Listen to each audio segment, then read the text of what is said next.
नमस्कार, मैं रविश कुमार। पेट्रोल के दामों की यात्रा को देखिए, कैसे इस यात्रा के पड़ाव बदलते गए हैं। पहले 90 रुपया लीटर सबसे महंगा पड़ाव था, फिर 100 रुपया हो गया और अब 105 रुपया हो चुका है। लेकिन अब सस्ता और महंगा का मतलब भी बदल गया है। मुंबई, जयपुर, श्रीगंगानगर, भोपाल, रीवा और इंदौर जैसे शहरों में पेट्रोल 105 रुपए से अधिक है। इंदौर में 107 रुपए लीटर से अधिक है। तो इस तरह से 105 रुपया एक नया पड़ाव हो चुका। 105 रुपए को नया सस्ता कह सकते हैं, न्यू लो, जैसे नया भारत कहते हैं। इसके अलावा दूसरा पड़ाव है जहां दाम 100 रुपए से अधिक है लेकिन 105 से कम है। आप इसे नया सबसे सस्ता कह सकते हैं। पटना, बेंगलुरु, हैदराबाद और चेन्नई जैसे शहरों में 100 रुपए से लेकर 105 रुपए के बीच पेट्रोल के भाव हैं। एक तीसरा पड़ाव है जहां पेट्रोल के दाम 100 रुपए के करीब पहुंच गए हैं मगर सुई की नोक भर से दूर हैं। इस पड़ाव का नाम है पुराना महंगा। मतलब वो दिन गए जब 100 रुपया पहुंचने पर हंगामा हुआ करता था। जल्दी ही दिल्ली और कोलकाता में पेट्रोल 100 रुपए लीटर हो सकता है और ये शहर पुराना महंगा से नया सबसे सस्ता की श्रेणी में आ जाएंगे। आज पेट्रोल के दाम 35 पैसे बढ़े हैं, बल्कि कमेंट्री होनी चाहिए कि दिल्ली और कोलकाता में पहले कौन शतक लगाता है। पटना में पेट्रोल 101 रुपए से अधिक है। दिक्कत हो रहा है सर, जल्दी जहाँ एक हफ्ता चल रहा था आपको पेट्रोल अब 2-3 दिन चल रहा है सर 1 लीटर में, तो प्रॉब्लम हो रहा है सर, बहुत परेशानी हो रहा है। थोड़ा बहुत तो मैनेज करना पड़ रहा है, बहुत ज़्यादा बढ़ गया, बहुत कम चला रहे गाड़ी।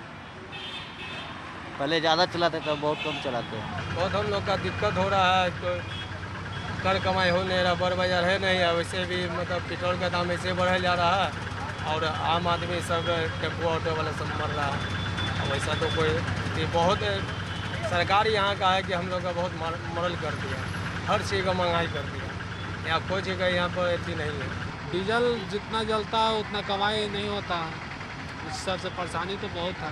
भाड़ा उड़ा बढ़ा है? भाड़ा उड़ा नहीं बढ़ा है, जो भाड़ा था वही है, 2 रुपया बढ़ा है।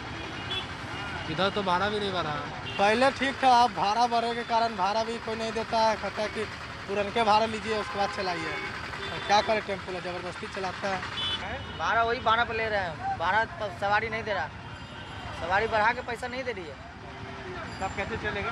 सही चल रही है, जैसे तैसे चल रही है। दिन काट रहे हैं। अब सवारी से बोलेंगे डबल भाड़ा लगे तो नहीं देगी। ये सारे जनता पे ये बोझ जो सरकार दे रही है, ये अननेसेसरी अनयूजुअल है, सिर्फ अपना पैसा कमाने के लिए कर रही है अपना। हालांकि ये लोग बेचारे माने उसी भाड़े में ले जा रहे हैं, जबकि इनका बाल है, बच्चा है, जो पहले जमा ज़्यादा, जितना जमा भी तो उतना ही लेता है, पैसा कुछ नहीं बचता इन लोगों को। पैसेंजर से भाड़ा के लिए कचरा होता है डेली का डेली रोजमर्रा वाला हमारे ही गाड़ी पे बैठते हैं ना, तो उन लोग का भी पैसे बढ़ेगा नहीं, कमाई तो हम लोग को कहाँ से देंगे। 2014 के पहले जब 60 रुपए लीटर होने पर फिल्मी हीरो वगैरह, साधु सन्यासी से लेकर नेता नागरिक प्रदर्शन किया करते थे, आउटरेज जाहिर किया करते थे, अब नहीं करते हैं, तो आप उस भाव को प्राचीन महंगा कहें। 80 रुपए के रेट को मध्यकालीन महंगा कह सकते हैं, जब कुछ प्रदर्शन वगैरह हुआ करता था। 105 रुपया लीटर पेट्रोल दामों की दुनिया का पहला ऐसा दाम है जिसे लेकर कोई प्रदर्शन नहीं हुआ है। यह बड़ी बात है, इसलिए मैंने 105 रुपए लीटर के भाव को नया सबसे सस्ता कहा है।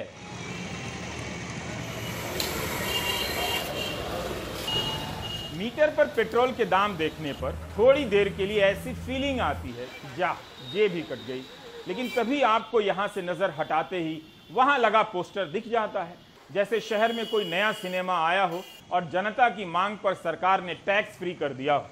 पेट्रोल के दाम से त्रस्त जनता उसी जगह पर, I mean then and there, पटनैया जुबान में ओइजे पड़ी।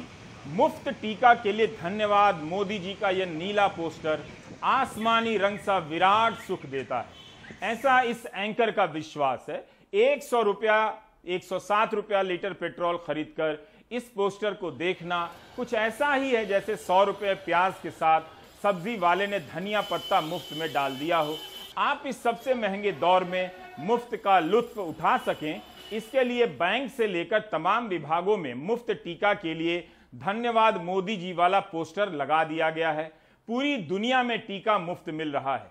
वहां भी तो बैंक हैं, सरकारी विभाग हैं, लेकिन किसी को आइडिया नहीं आया कि ऐसे पोस्टर लगा दें, धन्यवाद बाइडेन भैया, धन्यवाद मर्केल माई जर्मन वाली की, धन्यवाद बोरिस भाई जी, धन्यवाद बोल्सोनारो भैया, धन्यवाद पुतिन प्राजी। जागरूकता जरूरी है, लेकिन क्या यह जागरूकता के पोस्टर हैं? इनके बहाने विज्ञापनों पर करोड़ों खर्च करने का यह अर्थशास्त्र उस दौर में अच्छा नहीं लगता जब जनता एक एक रुपए के लिए तरस रही है। महंगाई का यह दौर कितना लंबा है, हफ्ते 10 दिन की बात नहीं है, कई महीनों से आप इसकी चपेट में हैं और अपनी बची खुची कमाई भी गंवाए जा रहे हैं। कितने का पेट्रोल डाला है, कितना प्रभावित कर रहा है? पेट्रोल मात्र 100 रुपये का डलवाया है, क्योंकि जितनी ज़रूरत होती है बस आजकल उतना ही पेट्रोल डलवा पाते हैं। पॉकेट उससे ज़्यादा के लिए जो है इजाज़त नहीं देता है। 1000 रुपये में लगभग जो है 20 लीटर पेट्रोल आता था, 350 किलोमीटर गाड़ी चलती थी। वही जो है 1000 रुपये में अब 10 लीटर डीजल बड़े मुश्किल से आ रहा है।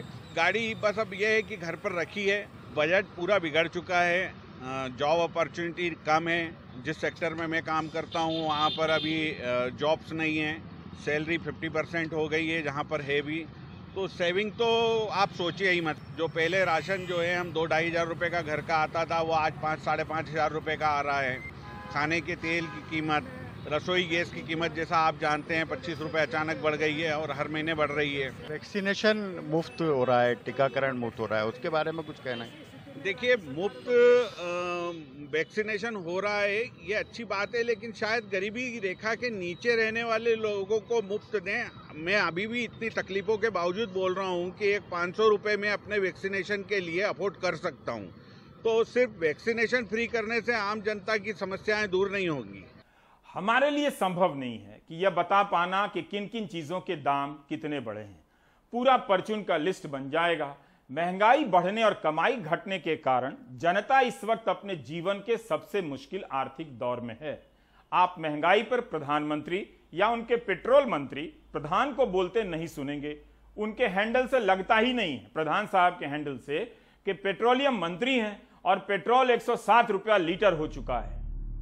3 दिन के भीतर प्रधान ने 9 लोगों को जन्मदिन की शुभकामनाएं दी हैं और पुण्यतिथि पर याद किया है। 30 जून को प्रधान सोशल मीडिया डे भी मनाते हैं और दादा भाई नौरोजी को पुण्यतिथि पर याद करते हैं। मतलब डे हो या दिवस हो, प्रधान याद रखते हैं, केवल पेट्रोलवा के दाम भूल जाते हैं। प्रधान ने दादा भाई नौरोजी को ब्रिटिश भारत की सच्चाइयों को उजागर करने वाले उनके लेखों के लिए याद किया है। दादा भाई नौरोजी ने एक किताब लिखी थी, poverty and un British rule in India, जिसमें बताया कि ब्रिटिश सरकार ने किस तरह भारत की जनता को लूटकर गरीब बना दिया। आज के भारत में गरीबी से बाहर निकलकर आई जनता वापस गरीबी में जा रही है। दादा भाई नौरोजी होते तो कौन सी किताब लिखते। अविनाश कुमार पुजारी ने प्रधान के इसी ट्वीट के नीचे कमेंट किया है, you will only wish others every day और will do something of your department, just decrease the price of petrol and diesel. People are wishing how the price will decrease and you are wishing about others. प्रधान के tweet के comment में कोई ना कोई इसी तरह याद दिला जाता है कि माननीय जी, अगर इसी तरह पेट्रोल का रेट बढ़ता रहा तो आम जनमानस क्या करेगा। माननीय, पेट्रोल के रेट पर अंकुश लगाइए। इतना महंगा पेट्रोल कभी नहीं था जितना बीजेपी सरकार में है। क्या प्रधान को विपिन श्रीवास्तव का यह ट्वीट नहीं दिखा होगा। अजीत कुमार ने ट्वीट किया है कि आज पेट्रोल पर कितनी कीमतें बढ़ाने वाले हो, आप प्लीज बता दो, एक्स्ट्रा पैसे के जुगाड़ कर लूं। 53 साल की रीना कार के आंसू हर उस आम आदमी के आंसू हैं जो इस वक्त बेरोजगारी और महंगाई के बीच पिस रहा है। रीना कार के पति का पिछले महीने कोविड से जुड़ी जटिलता की वजह से निधन हो गया। जिंदगी भर घर संभालती रही रीना को समझ नहीं आ रहा कि वो अब घर कैसे चलाएं। हालात ये है कि उनके पास इंजीनियरिंग कर रही बेटी की फीस देने के लिए भी पैसे नहीं हैं।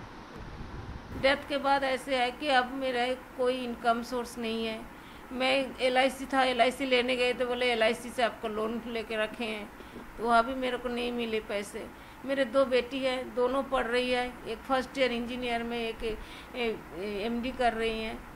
तो सब शादी भी नहीं हुई दोनों किसी के भी, और सब चीज़ इतने महंगे हैं, तेल और सब दो डबल रेट हो गए हैं। चाल तेल सारे चीज़ें। एसी है, एसी नहीं चला पाते हैं कि बिजली बिल कहाँ से भरूंगी। स्कूल का फीस, कॉलेज की फीस कुछ भी नहीं हमारे पास, अब देने लायक कुछ नहीं है पैसे। कोरोना से करोड़ों लोग बेरोजगार हुए हैं। सैकड़ों लोग हर रोज खुद की जान ले रहे हैं। पिछले महीने की 18 तारीख को 32 साल के बेरोजगार राकेश दास ने नोएडा के एक होटल में नाइट्रोजन गैस सूंघकर जान दे दी। सुसाइड नोट में राकेश दास ने लिखा है कि नौकरी जाने के बाद वो कर्ज से परेशान हो चुके हैं और इसे चुकाने के लिए कोई नौकरी भी नहीं है। एक व्यक्ति ने कल आत्महत्या की। सूचना पे पुलिस वहाँ मौके पे गई और हमारी फॉरेंसिक की टीम भी साथ में गई थी और वहाँ छानबीन से ये पता चला कि व्यक्ति जो चोटपुर कॉलोनी सेक्टर 63 में रहते थे, वो अपनी कुछ समस्याओं के चलते उन्होंने ये एक एक्सट्रीम स्टेप लिया है। उन्होंने एक सुसाइड नोट भी वहाँ छोड़ा था, जिसको पढ़ने के बाद और परिवारीजनों से बातचीत करने के बाद और अन्य स्रोतों से जानकारी जो की गई, उससे पता चला कि कुछ परेशान थे।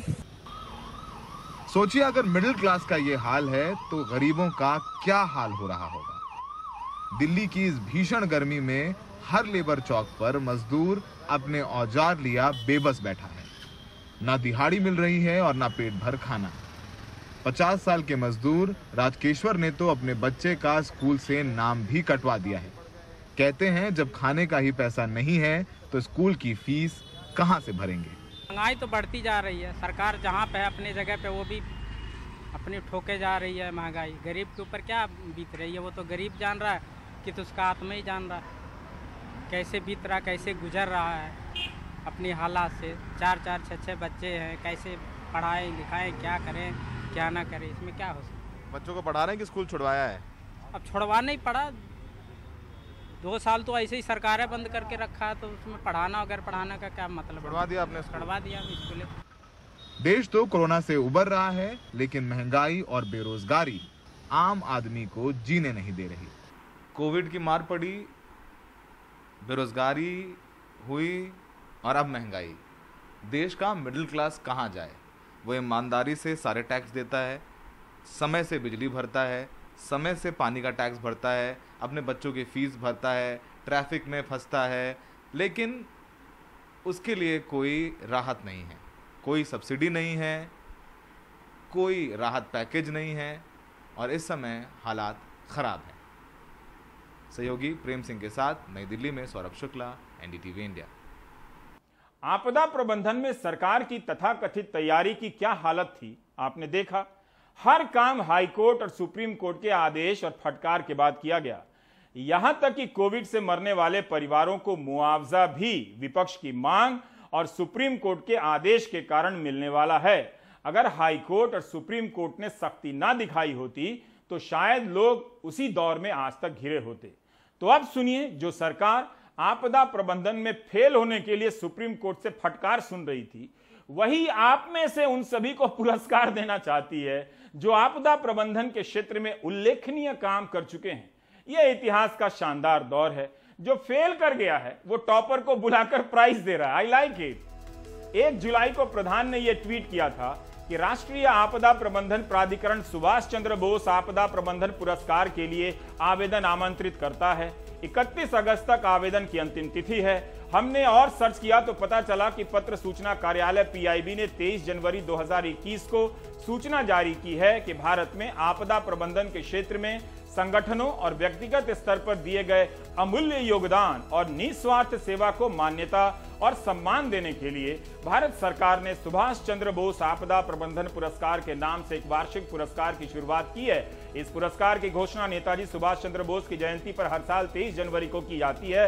इस पुरस्कार में एक संस्थान के मामले में 51 लाख रुपए नकद और एक प्रमाण पत्र व एक व्यक्ति के मामले में 5 लाख रुपए और एक प्रमाण पत्र दिया जाता है। बाकी शर्तें वेबसाइट पर देख लें। सीरियस होइए। अब आते हैं टीका पर। स्वास्थ्य मंत्री हर्षवर्धन राहुल गांधी के एक ट्वीट से नाराज हो गए कि जुलाई आ गया है, वैक्सीन नहीं आई है। राहुल ने ट्वीट किया। इसमें नाराज होने की क्या बात है? कई शहरों में ऐसी खबरें छप रही हैं कि लोग टीका लगाने के लिए पहुंच गए, लेकिन टीका नहीं है। यूपी में 6-7 महीने बाद चुनाव शुरू हो जाएंगे। 23 करोड़ की आबादी वाले इस राज्य में टीका अभियान जिस तरह से चलना चाहिए वैसा चलता नहीं लग रहा। इसके लिए हमने अमर उजाला और दैनिक भास्कर की जिलों से छपी कुछ खबरों का चयन किया जिनका संबंध टीका केंद्रों के बंद रहने से है, जो पिछले 1 और 2 जुलाई के दिन छपी हैं। गाजियाबाद अमर उजाला की खबर है कि टीका नहीं होने के कारण 8700 टीका ही लगेगा। आज के दिन भी इसी तरह की खबर है, आपके स्क्रीन पर इसकी तस्वीर है। उसी दिन की 1 जुलाई की कानपुर से अमर उजाला ने खबर लगाई है कि टीका नहीं होने के कारण 80% लक्ष्य कम कर दिया गया है। खबर की हेडिंग है वैक्सीन है नहीं, महाअभियान का पीट रहे हैं ढोल, टीकों की कमी की वजह से घटाया लक्ष्य। 2 जुलाई के ही अमर उजाला के कानपुर संस्करण में टीके की खबर छपी है कि 50,000 का हल्ला, 8400 को भी ना मिली डोज। खबर में लिखा है कि टीका केंद्रों में भारी भीड़ आ रही है, पुलिस को भीड़ नियंत्रित करना पड़ रहा है, लेकिन टीका नहीं। इसका मतलब है कि लोग टीका लगाने के लिए बेताब हैं और टीका नहीं है। 1 जुलाई के अमर उजाला के बांदा और इटावा की खबर बताती है कि टीका नहीं होने के कारण केंद्रों से लौट रहे हैं लोग। इटावा में 3000 को टीका लगाने का लक्ष्य था, लेकिन लगा 537 को ही। उरई की खबर है कि वैक्सीन केंद्रों पर ताला लगा है। औरैया से भी इसी तरह की खबर अमर उजाला में छपी है। हाथरस से अमर उजाला की खबर है कि देहातों में लोग टीका केंद्रों से लौट जा रहे हैं, जिले में टीके की किल्लत है। 2 जुलाई को ही अमर उजाला में खबर छपी है कि बिजनौर जनपद में वैक्सीन की किल्लत, टीका केंद्रों पर एंटी कोविड वैक्सीन लगवाने के लिए उमड़ रही है भीड़। ऐसे में कम लोगों का ही वैक्सीनेशन हो पा रहा है। फर्रुखाबाद की खबर आज की है। अमर उजाला ने लिखा है कि टीका लगवाने वालों को घंटों करना पड़ा इंतजार। वैक्सीन की कमी के चलते टीकाकरण अभियान को गति नहीं मिल रही है। गुरुवार को लोहिया अस्पताल में वैक्सीन न होने से 11:10 बजे टीकाकरण शुरू हो सका। लोगों को घंटों इंतजार करना पड़ा। शाम तक 80 लोगों को ही टीका लगाया जा सका। 2 जुलाई के भास्कर की खबर है गोरखपुर से कि टीका संकट बरकरार है। 50 बूथों पर 8,377 टीके ही लगे हैं। 2 जुलाई के दैनिक भास्कर ने वाराणसी से खबर दी है कि 1 जुलाई को टीका नहीं होने के कारण लोगों और स्वास्थ्य कर्मियों के बीच नोकझोंक हुई। 36 केंद्रों पर 4,201 टीके ही लगे। अखबार लिखता है कि लखनऊ से टीका नहीं आने के कारण यहां महाअभियान शुरू नहीं हो सका है। 2 जुलाई के भास्कर की खबर है कि टीका अभियान को झटका, वैक्सीन की कमी ने थामी प्रयागराज में टीकाकरण अभियान की रफ्तार, क्लस्टर प्लान सस्पेंड। आप भी एक पाठक के रूप में सारे जिलों की खबरें नहीं पढ़ते होंगे, इसलिए हमने सोचा कि यूपी जैसे बड़े राज्य के 2 सबसे प्रमुख अखबार अमर उजाला और दैनिक भास्कर क्या रिपोर्ट कर रहे हैं जिलों से एक जगह पर रखकर आपको दिखाते हैं। 23 करोड़ की आबादी वाला यह राज्य दुनिया के कई देशों के बराबर या बड़ा है। यहां पर 21 जून के बाद 6 दिन ऐसे थे जब टीका 5 लाख से लेकर 8.5 लाख से अधिक तक लगा, लेकिन 28 जून को 5,23,522 टीके लगने के बाद टीके में भारी कमी आने लग जाती है। 29 जून को 1,88,672 टीके लगते हैं। 30 जून को मात्र 68,683 टीके लगते हैं और 1 जुलाई को बढ़कर 3,51,752 हो जाते हैं। आप यूपी का जून का डेटा देखें तो जितना टीका दिया जा रहा है उसमें एक किस्म की निरंतरता है, लेकिन जैसे ही 21 जून का अभियान आता है उसके बाद से उसके टीके की संख्या में उतार चढ़ाव में काफी अंतर दिखने लगता है। 21 जून के पहले हर सप्ताह यूपी का औसत है 3,52,370 डोज देने का, लेकिन पिछले 6 दिनों में यह औसत घटकर 2,82,977 पर आ गया है, हिसाब में भूल चूक लेनी देनी सहित। यही हाल असम का है, जिसने ऐलान किया था कि हर दिन 3 लाख डोज दी जाएगी, लेकिन हमारे सहयोगी रत्नदीप बता रहे हैं कि बीते कुछ दिनों से उस लक्ष्य का अता पता नहीं है। गुवाहाटी के बाहरी इलाके खेतरी के एक टीकाकरण केंद्र में सैकड़ों लोग टीका लगवाने के इंतजार में हैं, लेकिन उनका ये इंतजार खत्म ही नहीं हो रहा। मैंने 3 मई को पहला टीका लगवाया और अब दूसरा लगवाना है, लेकिन मुझे वापस भेज दिया गया। सरकार कहती है कि वो हर दिन 1 से 3 लाख टीके लगा रही है, लेकिन हम जब भी आते हैं टीके की कमी हो जाती है। मैं 3 दिन से वैक्सीनेशन सेंटर का चक्कर लगा रही हूँ, लेकिन टीका नहीं लगा। अब आज मुझे उम्मीद है। उन्होंने मुझे कहा कि क्योंकि मेरे पास स्मार्टफोन नहीं है तो मुझे आज वैक्सीन नहीं लग सकती, इसलिए मुझे कल आना होगा। वो मेरा रजिस्ट्रेशन कर देंगे। मैं पहले भी आई लेकिन तब भी टीका नहीं लगा। पिछले सोमवार को दक्षिण असम के करीमगंज के ग्रामीण टीकाकरण केंद्र में सैकड़ों लोग टीके के लिए देर रात और अगली सुबह तक लाइन में लगे रहे। जब थके तो अपनी जगह पानी की बोतलों को लाइन में रख दिया। पड़ोस के कछार जिले में कई लोगों ने टीका न होने की वजह से प्रदर्शन भी किया। गुवाहाटी के कई नियमित टीकाकरण केंद्रों में बुधवार को टीके थे ही नहीं।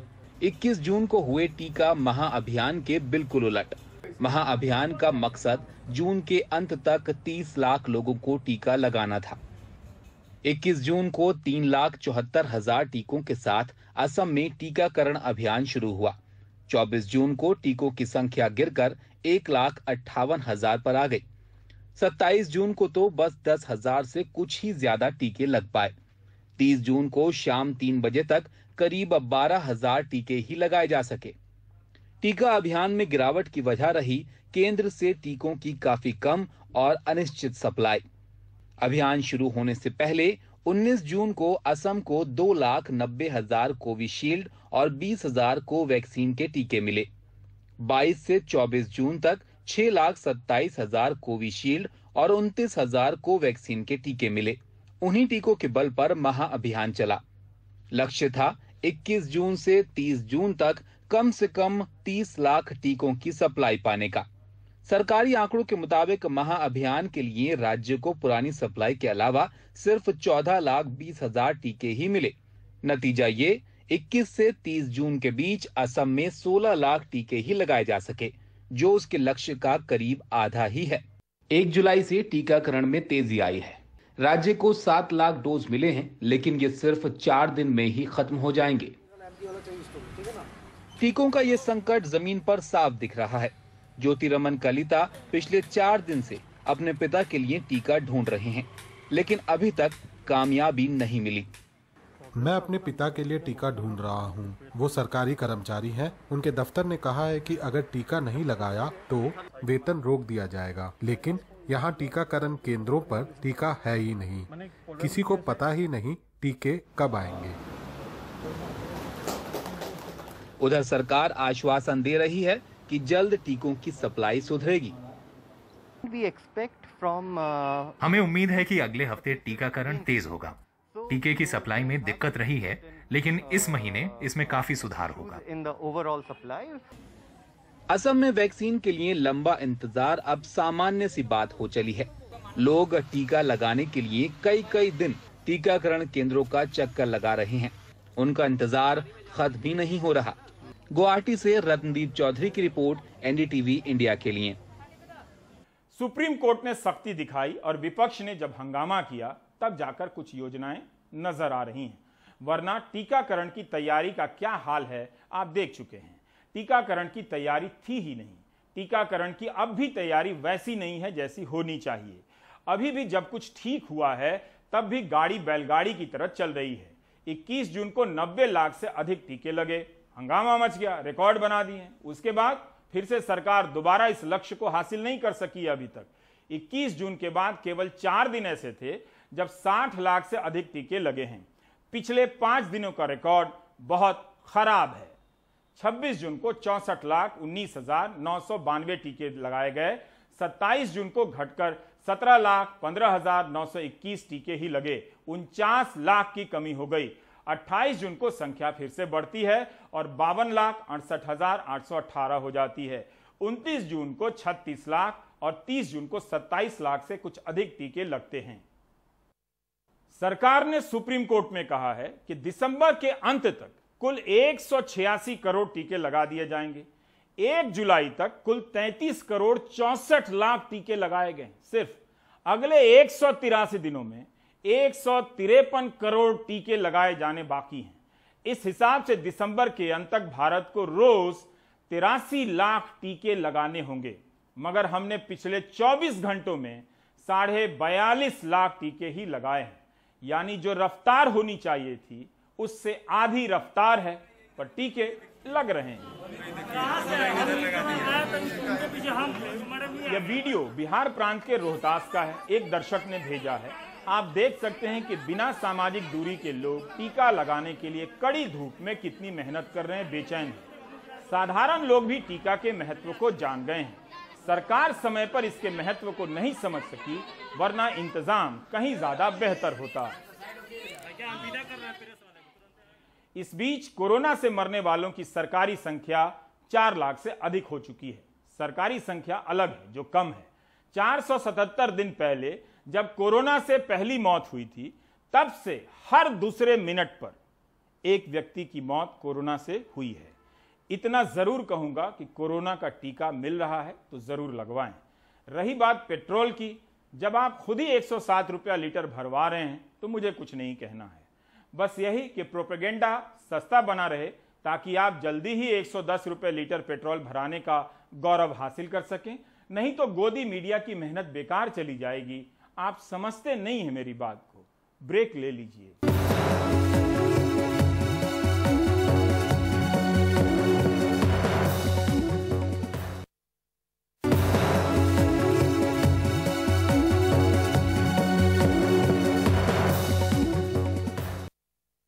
मैं एक वकील खालिद शेख के बारे में सोच रहा हूं, जिन्होंने बशीर अहमद बाबा का केस लड़ा।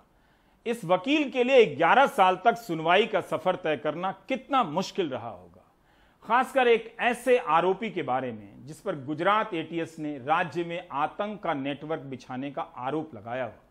खालिद शेख जैसे वकील ही वकालत की गरिमा ऊंची कर जाते हैं। अब बात बशीर अहमद बाबा की। यह शख्स श्रीनगर से गुजरात एक वर्कशॉप के लिए गया था। 13 मार्च 2010 को गुजरात पुलिस की एटीएस बाबा को गिरफ्तार कर लेती है कि यह बंदा हिजबुल मुजाहिदीन के सैयद सलाहुद्दीन के संपर्क में है। ईमेल से संपर्क में रहने की बात कही गई। इस तरह बशीर अहमद बाबा को 11 साल जेल में रखा जाता है। 11 साल। 19 जून को सेशन जज ने यह कहते हुए बरी कर दिया, रिहा कर दिया कि गुजरात पुलिस ने कोई सबूत नहीं दिया कि बाबा यहां आतंक का नेटवर्क कायम करना चाहता था। अब मैं बाबा के बारे में नहीं सोच रहा हूं, एटीएस के उन अफसरों के बारे में सोच रहा हूं जिन्होंने बाबा को फर्जी आरोप में उठाकर 11 साल के लिए जेल में बंद कर दिया 2010 में। मैं उन अफसरों के बारे में बुरा नहीं सोच रहा। चाहता हूं कि प्रधानमंत्री मोदी गुजरात के इन अफसरों को सम्मानित करें और बाबा जैसे बेकसूर लोगों को फर्जी मुकदमों में फंसाने वाले इन पुलिस अफसरों को 26 जनवरी की परेड में शामिल करें। बाकी आप नजीर की रिपोर्ट देखा करें। बशीर अहमद बाबा अपनी 11 साल पुरानी तस्वीर को देखते हुए ऐसे ही दिखते थे जब उन्हें आतंक के आरोप में गिरफ्तार करके कैद कर लिया गया था। तब बशीर 32 साल के थे, कंप्यूटर के माहिर थे और गुजरात में कैंसर के बाद की देखभाल का कोर्स करने गए थे। लेकिन वहां उन्हें यूएपीए के कड़े कानून के तहत पकड़ लिया गया और अपनी मासूमियत साबित करने में उन्हें 11 साल का वक्त लग गया।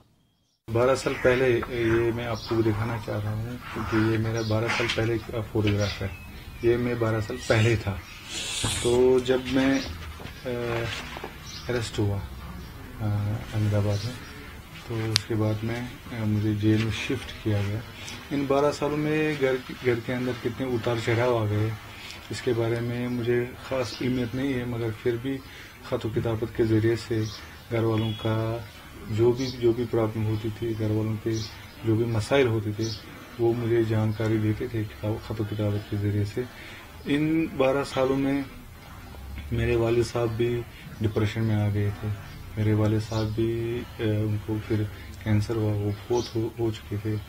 आपके वाले साहब जो फोत हुए, क्या आपको मतलब आपको जो डिप्रेशन में हो गए उनको फिर से हो गया जी, आप उनके फिनल में भी नहीं आ पाए क्योंकि उस वक्त मेरी ट्रायल चल रही थी। और जब इन्होंने मेरे घर वालों ने शायद वकील साहब को कहा था कि यहाँ की जो डेथ सर्टिफिकेट है, तो बहरहाल वो टाइम वहाँ से फिर आना यहाँ जाना, फिर कोर्ट का परमिशन, इसमें जो टाइम लगता है। और हमारी जुडिशरी भी थोड़ी स्लो चल रही है। और फिर इन्होंने भी, वकील साहब ने भी मुझे बहुत लेट कहा। लगभग 2 महीने के बाद मुझे वकील साहब ने कहा कि आपके वालिद साहब का इंतकाल हो चुका है, आपको आज भी सुनना है और कल भी सुनना है। इस तरह बेहतर है कि अगर आप आज सुने, उनके लिए थोड़ा मग़फ़िरत की दुआ करें। बहरहाल वो एक ऐसा लम्हा था कि शायद मैं ज़िंदगी भर में वो भूल नहीं पाऊँगा, क्योंकि एक घर के एक बड़े सदस्य की हैसियत से, घर के एक बड़े लड़के की हैसियत से मेरा अपने फादर के जनाजे में, अपने फादर के आखिरी लम्हात में मेरा एब्सेंट होना वो बहुत ही दुखदायक। बशीर अहमद बाबा का ताल्लुक श्रीनगर के रैनावारी इलाके से है। इसी बस्ती से हमने 2 साल पहले भी ऐसी एक रिपोर्ट की थी अली मोहम्मद भट्ट के बारे में, जिन्होंने अपनी आधी ज़िंदगी जेलों में गुजारी है। 1996 में उससे दिल्ली में हुए लाजपत नगर बम ब्लास्टों के आरोप में दिल्ली पुलिस ने काठमांडू से गिरफ्तार किया। 2019 में कोर्ट ने यह फैसला सुनाया कि अली मोहम्मद भट्ट बेगुनाह हैं। जो भी इल्ज़ाम उन पे लगाए थे उनको साबित करने के लिए दिल्ली पुलिस के पास कोई सबूत नहीं था। लेकिन तब तक 23 साल बीत चुके थे और अली मोहम्मद जेल में रहे। यहाँ कितने अली मोहम्मद हैं, बशीर अहमद है, किसी ने गिनती नहीं की। लेकिन शायद ये इसीलिए हो रहा है कि मुल्क की कई रियासतों में पुलिस को ये मालूम है कि उनसे कभी ये नहीं पूछा जाएगा कि उन्होंने बेगुनाह को क्यों जेल में रखा, उन पे फर्जी केस क्यों बनाए, उनकी ज़िंदगी के 10 साल से लेकर 23 साल कौन लौटा देगा। मार्च 2010 में बशीर को आनंद में गिरफ्तार करके इल्ज़ाम लगाया गया कि वो एक आतंकी मॉड्यूल बना रहे थे और ऐसे मुस्लिम नौजवानों को साथ मिला रहे थे जो गुजरात में 2002 में हुए दंगों से नाराज थे। उन पर पाकिस्तान में हिजबुल मुजाहिदीन कमांडर के साथ फोन और ईमेल पर संपर्क बनाने का इल्जाम लगाया गया। 19 जून को आनंद जिला अदालत के अतिरिक्त सेशंस जज ने सबूतों के अभाव में बशीर अहमद बाबा को बरी कर दिया। लेकिन इन 11 सालों ने बशीर की जिंदगी बिल्कुल बदल कर रख दी है। सबसे बड़ा गम यह है कि वो अपने पिता से तब नहीं मिल पाए जब वो कैंसर से जूझ रहे थे और ना ही उनके जनाजे में शरीक हो पाए। इनके पिता और चाचा इस दौरान गुजर गए। हम जेल मिलने भी एक बार ही जा पाए क्योंकि दूसरी बार गुजरात जाने के पैसे नहीं थे। किसी को ना सामने आए ये हालात। ऐसी सिचुएशन हो रही है कि आप पूछिए मत कितनी ज़्यादा परेशानियां हो रही है इसके बाद, क्योंकि ये सबसे बड़ा बेटा तो यही था, कमाने वाला भी यही था और मेरा तो कोई रोल नहीं था घर में, क्योंकि मैं एज अ सेल्समैन की तनख्वाह क्या होती है 600-700 रुपये ज़्यादा से ज़्यादा, सारा डिपेंड इसी पे था। जब ये अरेस्ट हो गया फिर बहुत ज़्यादा परेशानी होगी। बशीर अहमद सोफी कश्मीर में एक ऐसी लंबी फहरिस्त का हिस्सा है जहां बेगुनाह लोगों को फर्जी केसों में फंसाकर कई साल तक जेलों में रखा जाता है, क्योंकि इंसाफ के पहिए काफ़ी सुस्ती से चलते हैं। बशीर को 11 साल लगे अपनी बेगुनाही साबित करने में।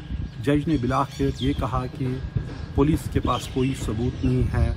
जो इल्ज़ाम बशीर पर 11 साल पहले लगे थे उनको साबित करने के लिए पुलिस के पास कोई भी सबूत मौजूद नहीं था। श्रीनगर से नज़ीर मसूदी, NDTV इंडिया के लिए।